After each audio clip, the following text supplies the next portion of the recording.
ભગવાન નારાયણ એની રક્ષા કરશે, ભગવાન એનું ધ્યાન રાખશે. ધ્રુવજી મહારાજે માને વંદન કરી અને નીકળે છે.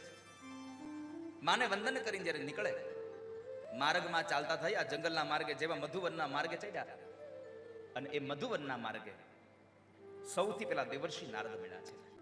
નારદ મળ્યા એટલે નારદને નમ્યા છે. સંતને જોયા એટલે એને નમ્યા છે. નારદને નમ્યા તો નારદને ગમ્યા. નમે ઈ સૌને ગમે, નમે ઈ સૌને ગમે છે. કેમ? તો કહે છે આ સંસારમાં આપણને કોઈ પ્રણામ કરી કેટલું ગમે આપણને. નારદને ગમ્યા છે એટલે નારદે પૂછ્યું કે બાળક આમ ક્યાં જાય છે અત્યારે? ભગવાનને ભજવા જંગલમાં.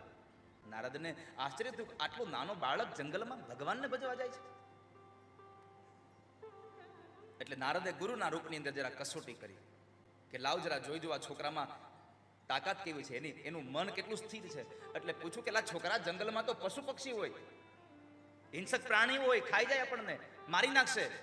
તો ધ્રુવે કહ્યું આમે એક વખત તો મરી જ જવાનું છે ને, જાત સહી ધ્રુવ મૃત્યુ, મરવાનું તો છે જ ને મહારાજ. બીજો પ્રશ્ન નારદજીએ કર્યો કે તને લાગે છે ભગવાન મળશે? અને ત્યારે 5 વર્ષના દીકરાએ, આ 5 વર્ષનો દીકરો જે જવાબ આપે છે, મારે તમને એટલું કહેવું છે કે 5 વર્ષનો દીકરો ધ્રુવ નારદને જવાબ નથી આપતો, ધ્રુવની અંદર રહેલા એની માં સુનીતિના સંસ્કારો જવાબ આપી રહ્યા છે. નારદે પૂછ્યું તને ભગવાન મળશે, તને લાગે છે? ત્યારે ધ્રુવ પોતાની માતાના આપેલા સંસ્કાર થકી બોલ્યો છે કે મહારાજ, મને ભગવાન મળશે, મને ભરોસો છે. કેમ? તો કે ઘરેથી નીકળતાની સાથે તમારા જેવા સદગુરુના દર્શન થયા, હવે ભગવાન મળીને જ રહેશે. એટલે એસા એક સંત ફકીર પહોંચા દે ભવ નદિયા કે તીર. એક એવો સાધુ મળી જાય તો ભવ સાગર થઈ જાવ, તમે તરી જાવ તમે.